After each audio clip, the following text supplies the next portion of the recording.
Hey everybody, hope you're doing well. First things first, the reason my hair is all wet is I just got back from seeing Superman, and there was a torrential downpour on my way back, so I got soaked when I was trying to run out to the car, and then I just showered, and I was like, oh crap, it's getting late, I gotta film. So that is why I am all drenched. Let me know if you want me to do a video on the Superman movie, which was really, really good.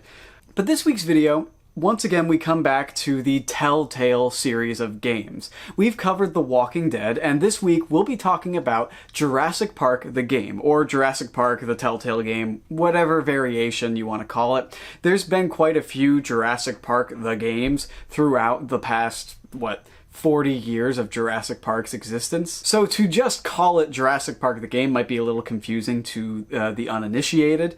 More specifically, we'll be talking about whether or not the Jurassic Park game is canon to the films or the books, and I think you'll find the answer very, very interesting. But first, we need to talk about the game, its release, the reception, and basically just go over it for those who are unaware. Jurassic Park the game is an episodic series created by Telltale that takes place before the events of The Lost World and slightly during the initial Jurassic Park, and during/slightly after the original Jurassic Park. It features a completely new set of characters as opposed to the ones seen in the movies. This isn't a retelling of the movie, it's just a different perspective of the failure of Jurassic Park. With the exception of one character technically being a returning character, but not really. We'll get to that with the canon discussion. It's a whole new cast. The game mostly follows Jerry Harding and his daughter Jessica. The other part of the plot revolves around people going onto the island. It's sort of related to Dennis Nedry's plan of stealing the embryos for Biosyn that we see in the film. The story is really just a peek behind the veil. We get to see a little more of the park's operation, as well as some of the experiments that were going on that weren't being shown to our cast of characters in the movie because they were being shown the ideal version of the park. This was to sell the park to investors, whereas in the game, we really get to see behind the scenes and the interworkings of the park itself. The game was released on November 15th, 2011. The game released with 5 episodes, which is the typical format for the Telltale series. Although some people, like myself, believe it gets a little drawn out. Now, how was the game received? In 2011, Jurassic Park wasn't exactly the biggest IP. At the time, there were rumors swirling about Jurassic Park 4, and was Spielberg attached? There were apparently leaked scripts coming out. This is around the time where the rumor about the human-dinosaur hybrid movie version of Jurassic Park 4 began to float around, and I vividly remember that. That is such a rabbit hole that if you guys want me to look at, please let me know. But how was the game received? Well, it received mixed reviews, most of them just being average or positive reviews. So it's not like it bombed right out of the gate, but it was considered underwhelming by many fans. I believe there was a bit of fatigue with these sort of easier to produce, linear story kind of choice-based games that are a lot more cinematic. And it felt like Telltale was just sort of collecting IPs and throwing them back out there and that kind of thing. This was kind of the beginning of that Telltale fatigue. I feel like Telltale fatigue really peaked with the release of the Batman series of Telltale games. Even though those are very solid games, I think that was sort of close to the breaking point of Telltale and was around when they shut down. But I'm getting a little sidetracked. I think this was the beginning of that Telltale fatigue, because most of the complaints about the game were about the technical aspects of it. The graphics did not look very good, even for a Telltale game. There were tons and tons of glitches, bugs, game-breaking bugs, immersion-breaking bugs. The game was really a mess, and still is, even if you play it with the most recent updates. This one in particular falls victim to the interactive movie allegations a lot, which is tough to say because there's not much variation that can come when you're writing a story within this box of Jurassic Park. You know what happens, you know when the power comes back on, when this dinosaur is where, so it makes having a dynamic choice-based narrative within those boundaries very difficult. So many people criticized it for simply being an interactive movie in their eyes, and saw a lot of the technical errors as sort of a lack of effort. PC Gamer gave it a 41 out of 100 review, and one of their biggest criticisms was that it simply didn't really require the player to be there. Another website called 1UP said more directly, it barely requires your presence, that it's basically on rails. This might as well be one long cutscene. IGN gave Jurassic Park the game a 5.5 out of 10, basically just calling it mediocre. Their criticism dived a lot more into the gameplay than other ones, how the gameplay created some weird differences with the dinosaurs and what they're capable of. One of the things they point to is that Rexy is able to keep up with the Jeep that Malcolm and Ellie are driving in away from it. It's able to keep up with that, but a girl is able to outrun the T-Rex later. The raptors are shown to be strong, but are overpowered by a human with a knife. They felt that for the sake of having these interactive button-mashing cutscenes, they sort of didn't really pay attention to the way that these dinosaurs worked, and rather than creating interesting scenes with the dinosaurs, they sort of just took your cookie cutter QTEs and just, instead of it being a zombie that you're hitting B to push away, it was a velociraptor. Joe Johnston, the director of Jurassic Park 3, actually gave the game a negative review, which is funny because Jurassic Park 3 is widely considered to be one of the weaker movies in the series. However, I personally really enjoy it, especially when you consider the fact that 6 weeks before principal photography, the script had to be thrown out and they basically started from scratch. And so if you can make a movie with a script made in 6 weeks, I think you deserve at least a little bit of credit. But he had this to say. He said, "Though the character developments are very strong and the character of Oscar I did like, Jurassic Park the game is just a worthless piece of bullshit." There was actually a little bit of controversy with this game, some controversy that I was completely unaware of. Apparently, Telltale employees had been leaving 10 out of 10 reviews on multiple different websites to try and boost the user rating of their game, and people got wise to this very quickly, and their reviews were removed. And this led to a lot of people review bombing the game, which is why on some sites where you see the user reviews and the critical review, the user review is significantly lower. That was sort of the fan backlash to finding out that they were trying to bump up their own numbers. It's just kind of an odd controversy. So all that to say, the game was widely considered average, had good characters, mediocre gameplay, and was more like an interactive movie than a game, which to some of you may actually be a positive. But what about what we're here to discuss? The canon. Is the game canon to the Jurassic Park films? Yes and no. The game was intended to be canon by the producers. Mark Darren said this on the Telltale forums, "Well, the universal acceptance of canon is always a tricky thing. But we certainly consider the events portrayed as canon.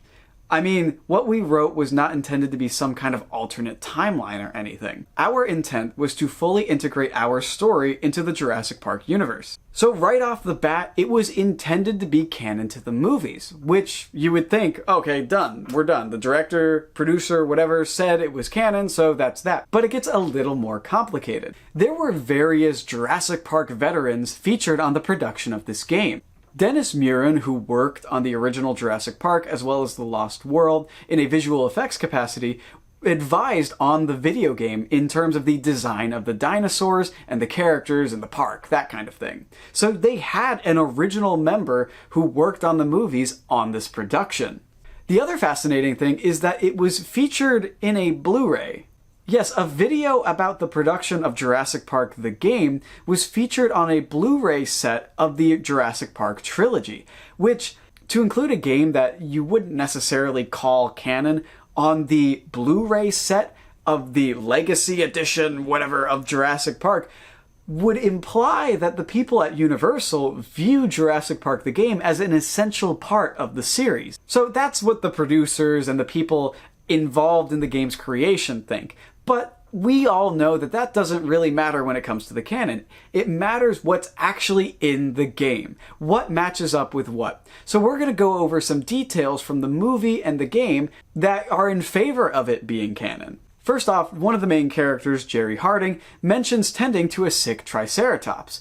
The sick Triceratops is not featured within the book, but is featured within the movie. In fact, the character that Ellie speaks to while looking at the Triceratops is meant to be Jerry, but obviously he's very visually different, and we will circle back to that. The T-Rex's location, as in where it was in the movie and then in the game, matches up fairly well. We see it after it escapes from its enclosure at about the right time, so its location throughout the park matches up well. John Hammond's endorsement team, that being Ian, Alan, and Ellie, are mentioned several times throughout the game, so we know that they are on the island. We also hear Dennis Nedry's iconic you didn't say the magic word, when the character fails to hack into the security system, which is featured in the movie. Once again, the T-Rex vision is based on movement, which is an invention of the movie. The Dilophosaurus' size within the game matches the size of it in the movie. In the film, the Dilophosaurus is much, much smaller than its real-life counterpart, and this was an active choice to make it a little less assumed when it approaches Dennis. The electric fences of Jurassic Park can be heard turning back online at about the right time that Ellie would be turning them on in the film. This is when the characters in the game are waking up in a maintenance shed. The character Sorkin has a journal which we can read through. His journal mentions Arnold's first name as being Ray. Arnold is the character played by Samuel L. Jackson in the film. However, in the book, Arnold's first name is John. So that seems like an open and shut case. The directors and people involved said it was related to the movies, it was featured in a Blu-ray set, people from the films worked on them, but it's not conclusive. And I really believe that the Jurassic Park game is a lot more connected to the books. First, one of the very big things is in the game we see several different buildings and creations that aren't featured in the film, such as some marine dinosaurs as well as an aviary. Now, in Jurassic Park, the movie, at the end there were supposed to be pterodons flying with the helicopter as they left. However, they ultimately didn't use that shot and showed birds flying instead. However, in the book, there are pterodons, which would mean that the aviary must exist within the book as well as the game. However, the pterodons' visual appearance within the game is based heavily on the visual appearance that they have in Jurassic Park 3, so they look different than the ones in the book. However, I think in terms of looks, everything looks different in this series, no matter what's canon.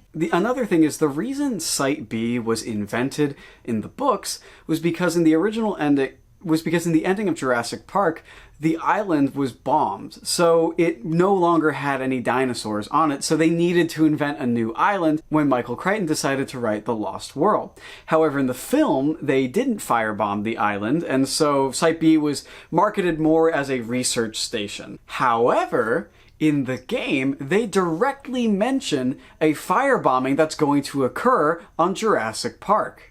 This detail may not seem important, but there are more velociraptors featured within the game than in the movie. In the movie, they specifically mention that there's only a handful, I believe 3 in total. However, in the game, we see quite a few different velociraptors throughout the story. This is where the book comes in.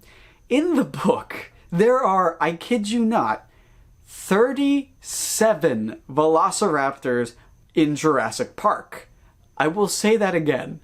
37 of the most dangerous fictional dinosaur to ever exist. Just running around. That was a number that when I read the book initially, I didn't really think about it. But when I was doing research for this, I was like, wait, 30, there's 37 of these things? So with the many more velociraptors that we see in the game, it would make sense if it was in the book universe, because we've established that there's so many more. John Hammond is portrayed as a sweet, if not a little naive, old man in the film Jurassic Park. However, in the book, he's a lot more sinister. He's a lot more controlling. In fact, in an early draft of the film written by Michael Crichton, he takes on this very similar version of himself to the book, where he is a lot more controlling and sees himself as sort of a godlike figure. While there are references to this within the movie, it's very, very toned down, and he's made to be sort of a more tragic and likable figure But in the game, it's mentioned that John is kind of a jerk. The way they characterize him in the game sounds a lot more like the version of him that we see in the book. Jerry Harding mentions tending to a triceratops that is sick. That's something that's featured in the movie. But if we are to believe that this is the same triceratops and that John is the man that Ellie spoke to, that would mean that he drastically changed appearances in, 5 minutes when he turned around to face the other camera. The actor in the film is much older, has a very thick mustache and gray hair. However, in the game, he is a much more typical leading man type. He's also young enough in the game to have a daughter who's on the island. I've also heard some people say, it's been a minute since I've read the books, but that Jerry Harding's appearance is a lot more similar to his book counterpart in the game, and that he's described much differently in the book versus the movie, if we're to believe that this character is Jerry. The producer, Mark Darren, also had an explanation for this. He said in his mind, it was like when you recast a character in between movies. Obviously, there's been a big time gap, so in their minds, it was like, oh, let's get a new actor to play this character, and we'll just, say they're the same. Which kind of makes sense, with all the other evidence pointing to it being much more related to the book. It feels a little weak. A map of Isla Sorna can be seen in the sort of marine science area, but the version of the map is the version from the novel, not from the film. They specifically mention that there is a geothermal power plant on the island, which is something that is mentioned by name in the books as well. And finally, the most damning piece of evidence in this entire thing that will blow the case wide open, that the Jurassic Park game is canon exclusively to the book, is that the park's restaurant is called Les Gigantes in the novels, as opposed to in the films where it's the Cretaceous Cafe. And what is it in the game? Les Gigantes. There you go. That blows the case wide open. I think that settles it. No, but in all seriousness, I think there's an overwhelming amount of evidence that can point to this game being more directly related to the book than the movie. Whether it's the appearance of certain dinosaurs, or that the firebombing of the island is implied, which is exactly what happens in the book, the appearance of characters, or even something as simple as the restaurant's name. I think it's safe to say that if you had to pick one that it was connected to more, you would say the book. That doesn't mean it can't possibly fit within the movies, but I feel like if you want a definitive answer of what is Jurassic Park the game canon to, if anything, it would be the book. A little side tangent, it's almost similar to the game Jurassic Park Trespasser, where it almost melds the canon between both the film and the books. Trespasser largely takes place in the book version of events, however it's narrated by the actor who plays John Hammond within the movies, and there's mentions of certain events that are from the films. But all that to say, what do you think? Do you agree with me that it is primarily connected to the books, or are you really set on it being connected to the movies? Tell me what you think below. And thank you so much for watching. I appreciate every single one of you, and I hope you have a good morning or evening or, whatever.